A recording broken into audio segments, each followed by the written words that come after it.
Hello everyone. Welcome to Magic Software's webinar on analytics. Today we are going to discover the power of content analytics in the space of publishing.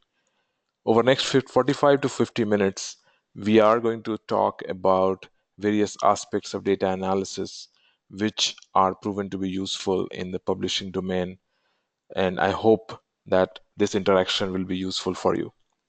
So let's get started. My name is Mrityunjay.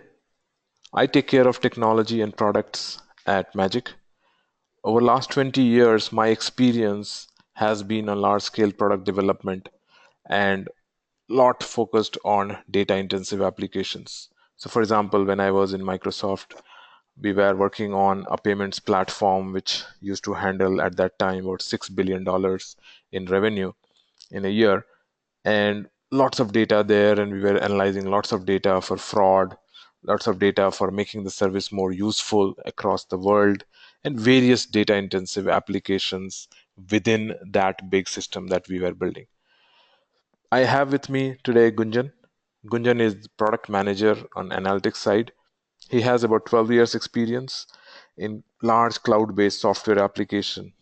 Till recently, he was at Adobe, and in Adobe, he was focused on building cloud-based scalable services where he used to handle large data sets. So again, we hope today we will bring in these experiences and expertise to for and help you as we go towards this session, as well as we continue to engage after this session. So why analytics? Why are we talking about it now? Well, data-driven decision making has been around for a very long time. So in a publishing domain, even when it was all print, there would be data and decision would be made based on data. It's just that the data would be sometimes anecdotal, sometimes survey based, sometimes just talking to teachers and getting that sense and then use that to make decisions. Now, with the trends in learning, really you have lots of data. So for example, as you see, content is now becoming multifarious. There are different kinds of content types that can be used when you are publishing a content. Each of them come with their own different learning efficacy models. Now that becomes very hard to figure out what exactly is happening with each content. Good thing about these content though is since these are all technology dependent and platform dependent, they do emit lots of data, and this data can be captured and then data can then be used to answer some of the business questions. So here are some of the questions that can be answered, and there are many more, of course. So for example, if we look at what should be changed in the next edition of my Discover Math series, now, this question can be answered anecdotally, like before, or today it can be answered by looking at the data which is generated when students interact with the content. And that data can then be used to figure out which part is working well, which part is not working well. So, for example, the part with lots of multimedia is working out well, whereas the part which is pure text is not working that well. That insight can be very helpful in figuring out what needs to change. In addition, there are now diverse stakeholders who demand results very quickly. So with all these diverse kind of content out there, different kinds of questions that need to be answered and different kinds of stakeholders out there, whether it is on the supplier side or on the buyer side, it becomes imperative to answer these questions in a way which is aligned with the modern trends. And hence, it is very important to answer them in a much more data driven manner. And data is powerful. So for example, this slide is not very visible. This was by design. Data enables effective content. So for example, if you understand and know that a certain kind of content is working better for your audience. So for example, let's say interactive content is working very well for your client, for your student, then when you are doing concept design, you can keep that in mind and actually design your storyboard around that. Similarly, data can be used to design optimal content. There is data which suggests that if you have videos longer than 6 minutes, then people lose interest, engagement goes down. Now, that can be used to suggest the optimal size of a video if you are using video in your content. And you can then make the best use of your time. Similarly, if you look at adaptive learning or any kind of personalized learning, what you do for each student or each cohort of student can really be determined best by looking at the data. So, for example, if there is remediation required for a particular topic, what kind of questions should be used? Now, that is best answered through data. If we can do the analysis and come up with the data which is suitable for people of that nature, then you can use that data. So, similarly, in adaptive, all stages data can be used in a very effective manner. So, before we go any further, I just wanted to make sure that I talk about various ways in which data analysis can be done. And these ways are not really about how different things can be done. It is more about the journey that a particular organization or a publisher can take. So people will start with, of course, no data, but once they have data and some analysis, they start with descriptive one. Essentially, you look at statistical attributes of data, something like average or a median or a min or a max or even lower percentile, higher percentile, quartile, various basic measures of data, and then you use that. I mean, they can be useful. So, for example, in a class, if the average happens to be 30 out of 100 and typical benchmark says it should be 60, you know something is wrong. So, it does help you. But then very soon you realize that you need more details to actually do something about it. And that's where the second step comes in, and most organizations will jump into that, where they will start exploring data. So that is the exploratory data analysis aspect of things.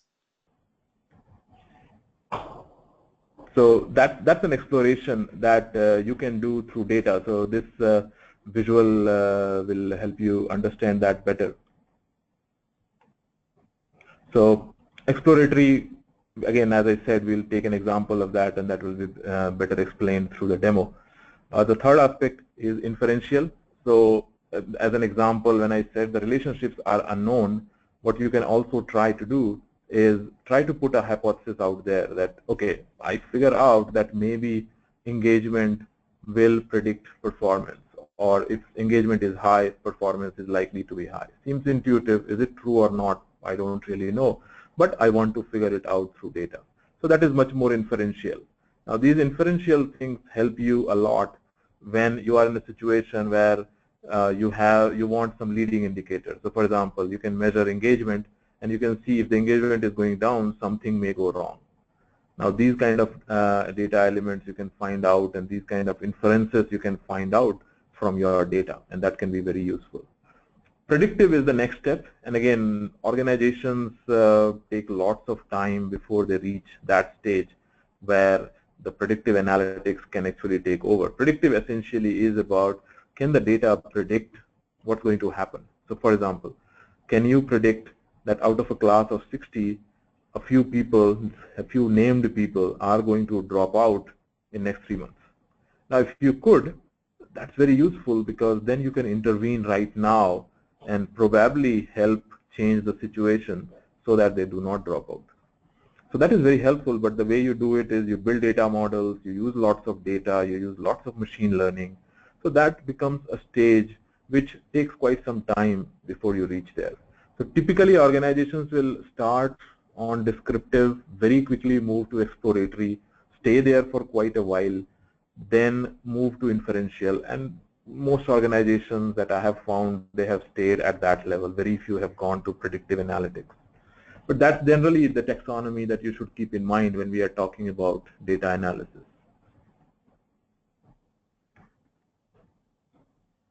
So today, the way we want to structure our conversation for next 25-30 minutes is really focus on a use case where we will try to show you how exploratory data analysis can be done. Then we'll take some time in doing some research and how the research maps into the implementation, which can then be useful for doing learning analytics. And then we'll talk briefly about how do you become effective in doing analysis primarily through inferential mechanisms. So that's how we want to flow from this point onwards. And Gunjan will walk you through the use case and the live demo. Thanks, Mrityunjay. Hello, everyone. So Mrityunjay just talked about exploratory data analysis and how it could be used to discover insights from data. What I would like to show in this use case is the step-by-step process that is typically followed in exploratory data analytics. So in this use case, we have a publisher with a large question bank with hundreds of thousands of questions. The publisher has given out a platform to schools, and the schools can make use of this question assessments for their students. The teacher can see the student performances. Now, the platform records all usage data, like every attempt the students are making, the time they are spending on each of the question while answering them, how many students got them right. So all data is recorded in the platform. Now, the goal we set about was, how can we improve the quality of questions for personalized learning? So what type of analytics can we do so that we can improve the quality of questions? Now, research suggests that personalized learning is influenced by two parameters. These are engagement and performance. So in this case, engagement can be measured by how much time students are spending in answering the question. So this will tell us whether they are attentive or not while answering the question. And performance can be measured by the accuracy of the question. That is, how many times the question got answered correct of all the attempts. Now, we can take all the questions and then draw them on a graph. So in this graph, the x-axis represents the average time that is spent on each question, and the y-axis represents how the accuracy of the question, the correctness of them. So once we draw this infer insights from them. So with this preparation in mind, let's dive down into the real data that we have collected.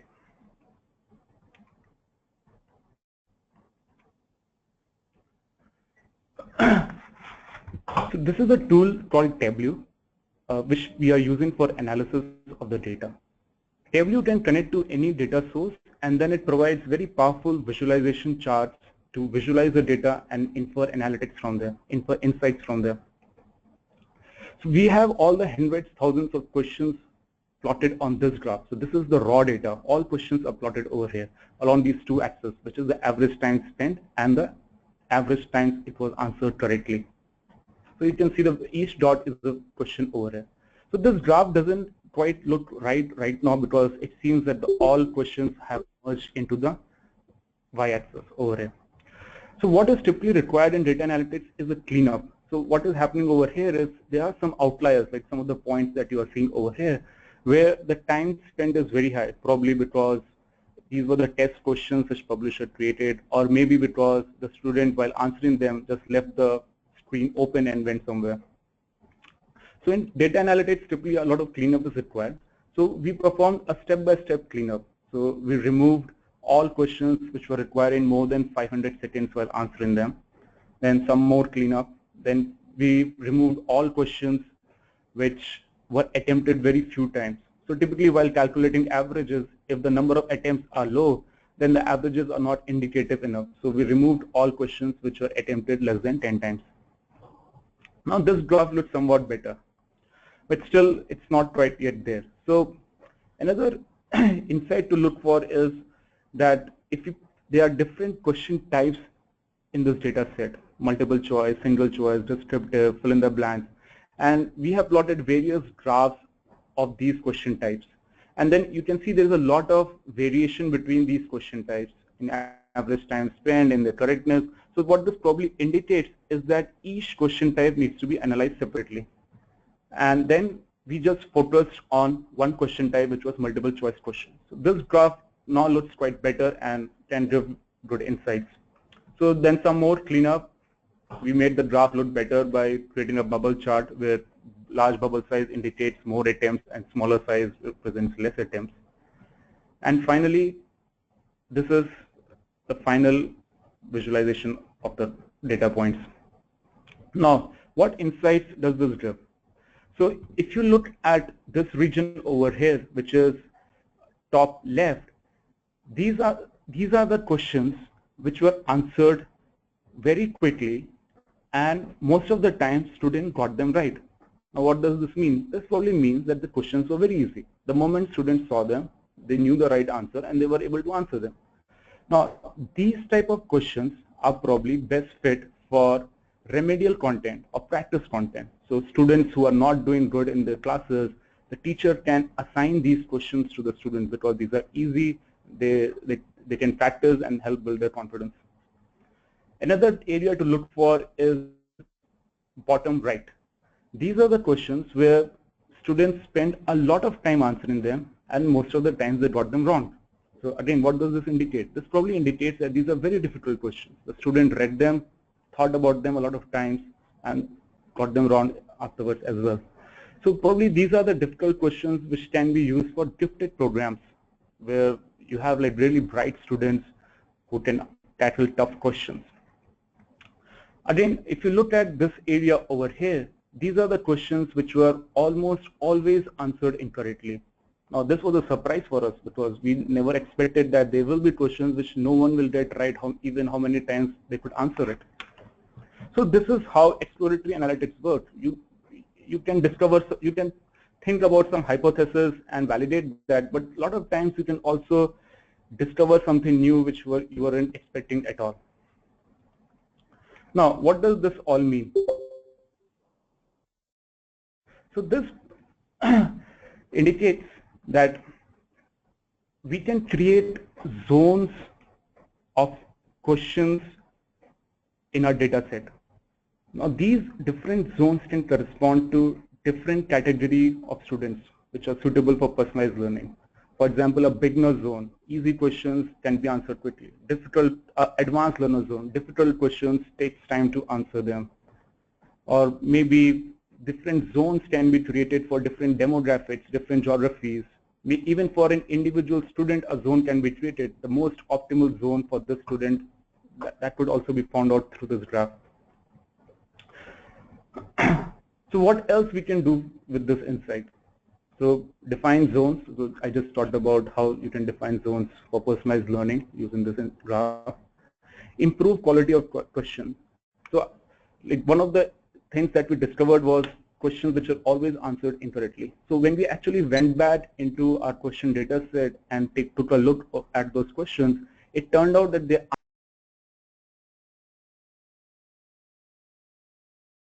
was a very valuable point for us because we were giving out wrong questions. The publisher was giving out wrong questions to the students. So, and finally, we can create benchmark. So for each question, we know the average time the student is going to spend and the number of times it's going to be answered correctly. While creating tests, we can find out the average time that the students should be taking in completing the test and the average score that the students are going to get.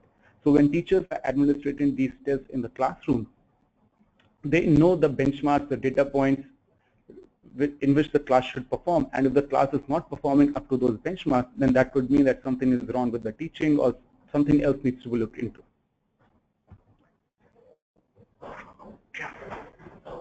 Thanks, Milind. So just to reiterate the takeaway, I think the biggest takeaway there is the fact that when you look at data, always go in with the assumption that you will find something new, something different. So make sure that you are focusing on what you want to find, but also focus on what you are not expecting. I think exploratory data analysis helps you do that in a much better way. So moving on, so what we thought was now that you have seen data analysis briefly in action, we thought we'll talk about, so what is the research behind it?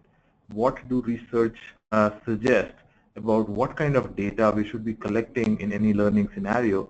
And then how do you put platform, tools, technologies together so that you are ready to do the analysis? So when we started looking at that, I think one of the first set of data that hit us was the fact that engagement is very important. So for example, this chart shows the fact that engagement decreases the failure rate. So what this suggests is that if you can make sure that people are engaged and they're engaged with the content, engaged in the class, engaged in the overall learning, then you can say that the failure rate will go down, and hence the students are performing well. Similarly, there was the data. This is from various MOOC courses. So dropout rate, and as you would know, MOOCs have very, very high dropout rate. People register, but they do not complete. So based on this data, what it suggests is that if you make lessons engaging, the dropout rates go down. Again, sounds intuitive, but now there is data which suggests that kind of stuff. Again, engagement is important.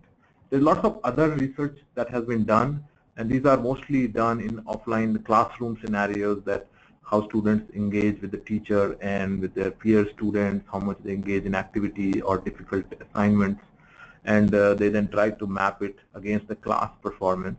And time after time, the research suggests that that engagement is positively correlated with the performance that they demonstrate.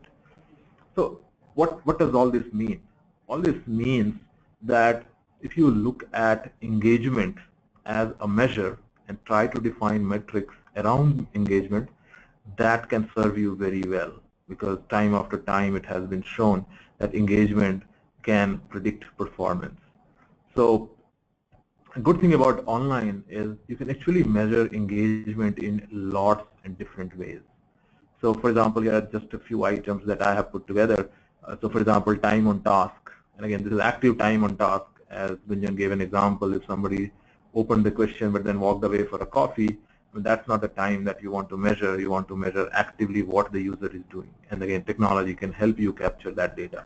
So active time on task, time spent on the platform in general, collaboration with peer students. So for example, a platform like what we have in Magicbox, you can track what kind of interaction a student is doing with another student, or student is doing with the teacher within the platform. So these are good data points. These are good data that suggest engagement. Participation on forum is a big indicator of engagement. Assignment submissions, participation in class activities, and again, there are many more such metrics that can be used to become the proxy for engagement measure. So once you have these data items, essentially you can analyze them by correlating them with their learning gains and achievement. And just to define the learning gain is really a way to measure what is the impact of whatever content you offered for learning for any individual. So typically that is measured by doing a pre-test, then giving the content, then doing a post-test, and then creating a normalized gain measure, which will tell you, okay, was there any improvement, and if there was improvement, how much was it? So correlating the engagement metrics with the learning gain can actually help you figure out what's going on and whether the engagement is indeed correlating with learning gain. Achievement definitely is something that is a data which is always available. It's the various kinds of grades that you can get in the class on various subjects, the standardized test scores, any other external evaluation that might happen. All of those again should be correlated with engagement and learning gain, because all of these should be positively correlated. So the general idea is, therefore, your platform should be capturing as much as possible data on engagement side of things, and then of course some data on the learning gain and achievement measurements. So once you create this kind of a data, so for example, engagement measure, let's say a typical platform would collect something like a time spent, the pre-test score, post-test score, access time, a bunch of these kind of data. You will take these numbers based on your user research or some standardized research. You can define some of the measures about you can put some formula, you can put, there are lots of these formulas out there which may or may not work in your context, so you have to test them out. But then you can put those composite measures in place, and using those you can answer some of these questions around what kind of gain is happening based on the learning, and then essentially you are answering the business critical question, which is what part of the content needs improvement, what part of the content is doing very well, and this can then be used by your stakeholders like a designer, author, or somebody who has to sell to a school. So various stakeholders can use all this data in a much more effective manner. So we also looked at the various technology that should be required. Our own experience has been in many of these technologies as we have implemented some of the visualization tools and technologies for some of our clients. And of course, we have the distribution platform. But when we started looking at that, essentially, if you look at it, you should look at it as 5 different layers. So at the top is the distribution platform, the content players, the LMSs, where the content sits and content gets rendered so that users can interact with the content. So that's where you apply the technology pieces. You put things like schema.org for metadata. You will have TinCan. TinCan is how you collect the data. So various mechanisms that you will have on that layer.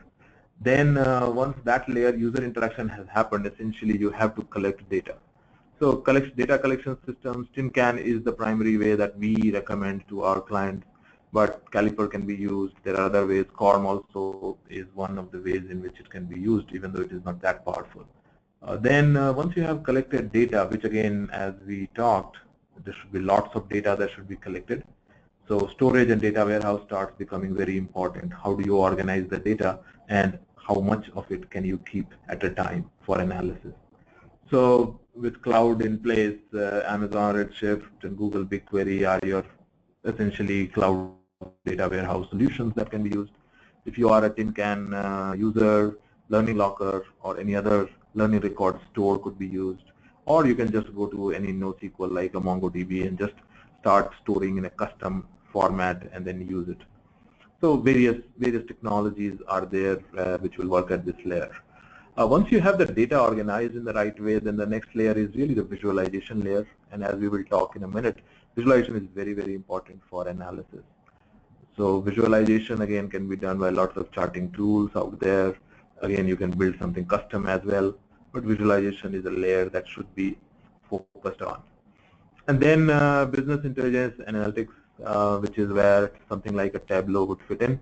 Even though what we were showing you as exploratory analysis, primarily we were relying on visualization. But then when you go deeper and then you want to get deeper into analysis, you will start drilling deep, applying some of the data mining techniques. And these tools, Click and Tableau, will help you. And by the way, there are many other BI tools which are out there. So that is the layer again that where you have to invest in. So essentially 5 layers in which technology will play a role. If I look at all the things around going from research all the way to your technology implementation, I think there are 3 areas to be kept in mind. One is we should always focus on engagement metrics. So all data points which can help talk about engagement, help capture engagement, that is what you should be focused on. The platform should capture all of the data around it. You should build data savvy platforms. There are lots of platforms out there, especially some legacy ones, which may not be capturing the data in the way which can lend itself for further analysis. So make sure that your data is being captured in a right way. Good thing about data though is once you have the data, you can always reformat, you can restructure, you can put it in a shape in a different platform if required, which lends itself in a better way. But data capture has to be done. Hence, definitely focus on platforms that can work well with content and then capture very rich data set, because that data can then be used for analysis. I think the last point on this slide is investing in analytics toolset, and the primary toolset there will be around data visualization and BI tools. And these are the tools which somebody in your team has to use it on an ongoing basis and keep getting insights out of it. These insights can then be used to create new visualization, new reports, or talk to your vendor and then they can create these new reports based on what insights you have generated from your data. So moving on, I think the last part of this this segment is really around visualization and analysis through inferences. Visualization is really the key to analysis. As John Tuckey, who by the way is considered the pioneer in exploratory data analysis, he did lots of groundbreaking work in 1977. It is still very relevant. So as he says, I mean, real good visualization is something which will show you things which you didn't expect to see. it's very easy to put reports out there where you know what you are going to see, and the report is out there just to make it look nicer. Don't go for those reports. Go for those visualizations which will help you see things when things go down, things go bad, or data becomes, activities became different than what you thought they would be. So if you have used Excel, which all of you have, there are many ways of looking at data. You can do lots of charts. If you look at Excel, Excel has, I think, about 40 odd chart types. But really all of them boil down to these three kinds of visualization of data that you can do. So the first one, the most common one, is a relationship. So for example, you pick two parameters, as Gunjan was showing you in a different way, but time spent and correctness of data, correctness of response. These two dimensions, he was showing you the data. That is one way of visualizing relationship. What I'm showing you here is another way of visualizing relationship. But relationship becomes a very, very important and a simple way of seeing what's going on with your data. And then it can suggest certain things. That is it related, it is causal, or what is the relationship between two different dimensions. The other aspect, where other ways of visualizing, composition is another way, where, for example, in this case, if you look at this graph, it talks about there is a book. Book has different content types like simulations, quiz, videos, and it plots how much time is taken by a student for a given book, and then breaks it down into how much time is spent in each of these areas. And this can suggest certain kinds of information. For example, for me, it was very surprising to see that the social science books actually have very, very different kind of distribution of time across these content types than what mathematics has.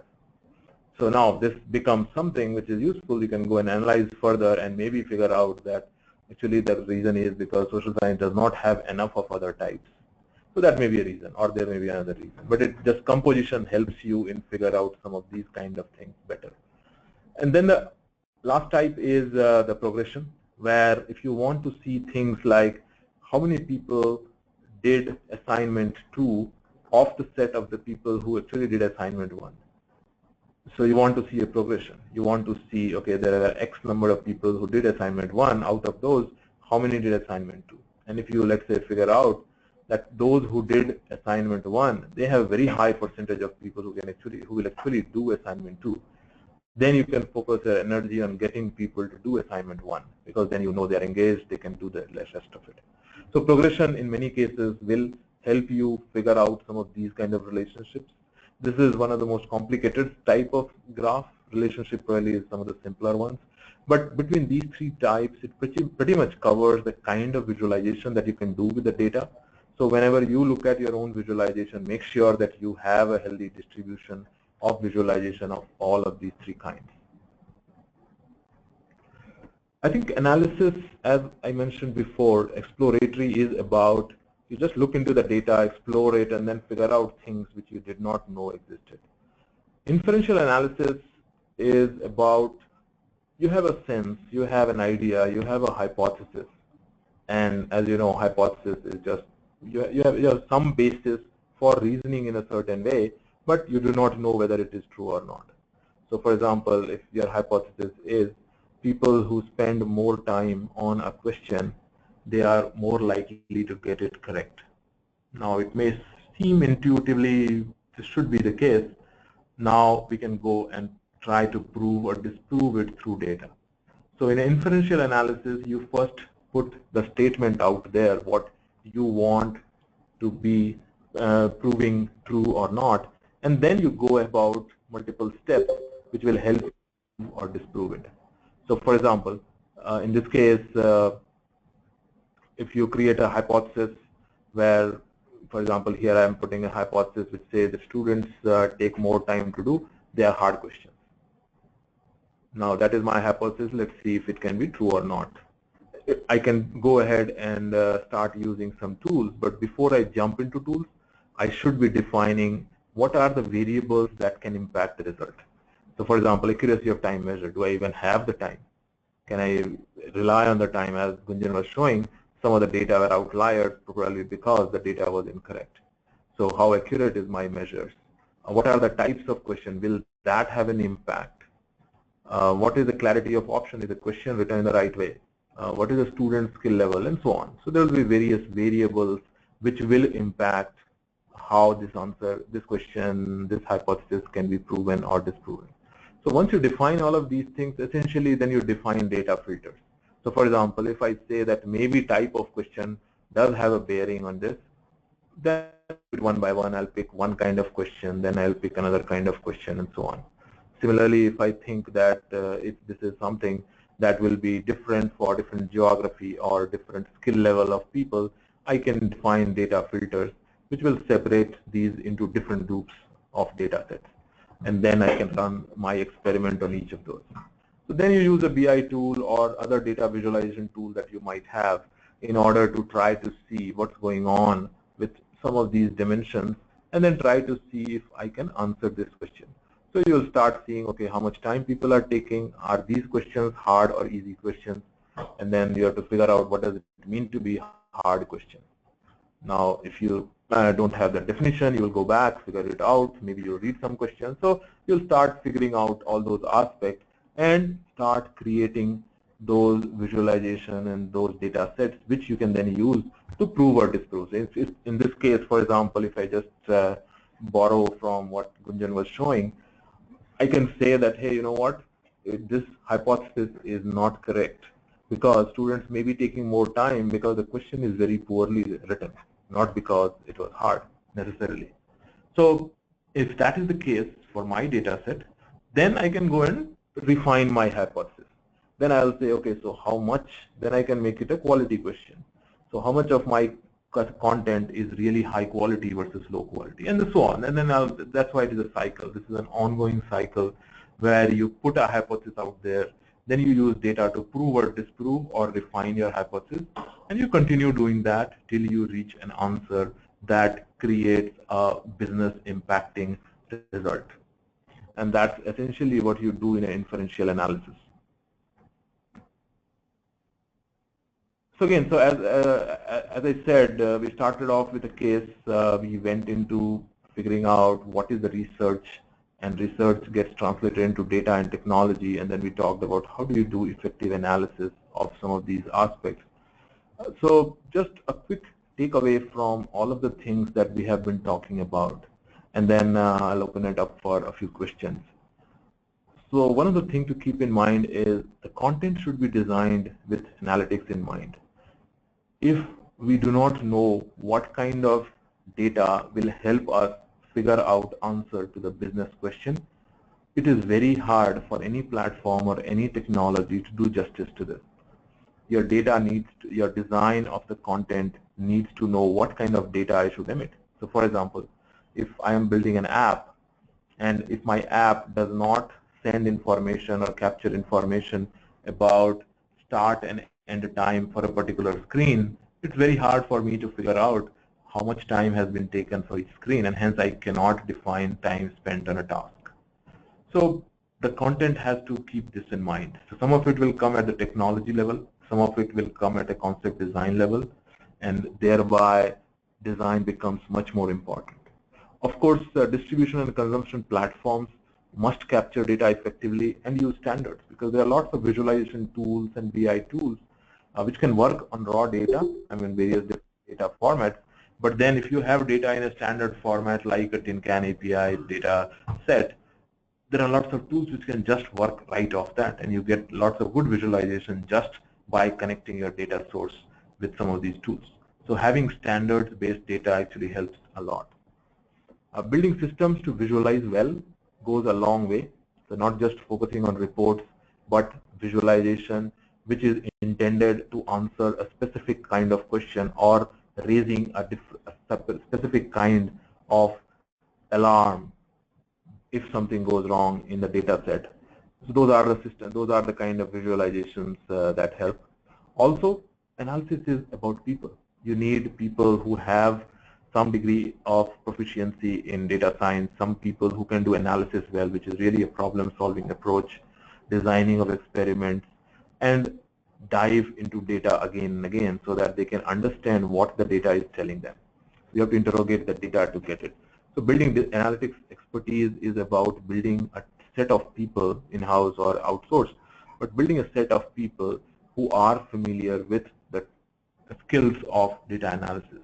And that expertise is what gets used. Technology really is only an enabler. You do need technology to capture data, to keep the data in a form where it can be visualized, then analyze the data through tools, but it is just an enabler. Unless you have good data and unless you have people who can do good analysis, you are not going to get the best results out of this. Also, content and platform have to play well together, because it's possible that content has right triggers and hooks which can generate lots of good data, but the platform doesn't know how to capture the data. Or the content itself is not designed well, so even if platform can capture all kinds of data, it is not going to be useful because content is not having the right triggers. So all of these items have to be thought through together: the technology, the people, the design of the content. Once you start thinking about all of these together, that's the time when you really start building a very good data analysis system which can then help you, because data is powerful. I mean, as we saw, hopefully in this short time you could see, data is powerful. It can really tell you a lot about what is going on in your ecosystem, and you can help your stakeholders in a much better way through data. But then we have to make best use of it by looking at all the trends that are happening, which are creating the data explosion, really looking at all the questions stakeholders are asking with us, and then making sure that we have the right data and the right expertise to make the most sense out of it. So that's where we end. If you have any questions, you can post it on the chat. We will look at what else has been posted on the chat, and then we'll try to answer a few of them. Do stay in touch. You can get access to the presentation deck. Just write a note on this email address. We will share the webinar recording. To get free analysis of your data, do write to us, and then we can get in touch with you and share with some brief analysis of your own data with you. That can help you. So if you have questions, do share them.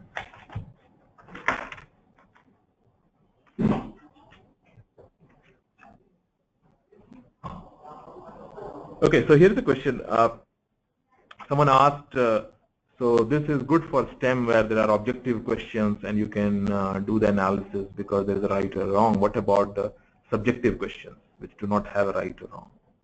So I think that's a good question. The way to look at that is twofold. One, when you look at subjective questions, there is actually more data because there is a human being which is involved in evaluating it. So when you look at evaluation, the evaluation typically for a subjective question is done through a rubric, which is essentially a set of areas under which the student gets scored. So for example, you may have an English writing composition test, and the student may have been evaluated on whether they show good vision, whether they show good clarity in their writing, whether they show good summarizing ability, what kind of prose they are using, grammatically correct or not, so multiple rubrics. So essentially you are now generating much more data about each assessment. In a typical objective type, you don't have any other data except that people have spent X amount of minutes on that question. But in this case, you have actually more data, and hence I would argue that actually you can do it much better. It's just that yes, it takes time for that evaluation to be done. If the systems are not in place that the teachers can evaluate the subjective ones online, and if they have to do it offline, then it becomes hard to bring the data in. I think the other aspect to keep in mind is analysis is really about analyzing the data that you have. So it does not matter how the data has gone into the system. So it's entirely possible that in subjective question scenarios, you have the answer offline, but then somebody puts that data online later on. Once the data is put, you can actually do a much deeper analysis because actually you have lots of good data elements around each answers that you have got because there is a human being who is involved. So that's essentially the way, but yes, feel free to send us some details about the specific problem that you're talking about, and we'll be happy to take a look. Another question is around what are the tools which are widely used by organizations for doing these kind of analysis. I think I would not say that there are tools which are used all over and they actually give answers just like that. As I was trying to say all through this webinar, really analytics is about putting the system in place so that you can get the analysis done. So it does require getting into particular scenario, particular situations, more like a engagement of a particular kind in a particular problem situation. So even the larger publishers that we have interacted with, typically what they will do is they will take a problem statement. Statement could be, hey, this kind of a book, whatever data we are seeing, it seems like people are not liking it enough, but we don't know why. So then there will be a specific engagement created. People will go in with a bunch of tools, bunch of data that is already there. They will bring in more data through some other kind of mechanisms like surveys and others. And then they put all these data together along with some data scientists. And then they will take a look and try to come up with what's going on. So I would say the short answer is there are no such systems out there. That's more of a panacea which does not exist today. But there are pieces which are out there. If you have a team which can actually analyze well, there are tools and technologies that we talked about. Once you put them in place and you capture data well, I think you are all set to do it well for your organization. Okay, there are no more questions. We would like to stop here. Thanks everybody for spending time with us. As I mentioned, we'll share the recording and the deck, and feel free to reach out to us. And thanks for spending time with us. Thank you and bye.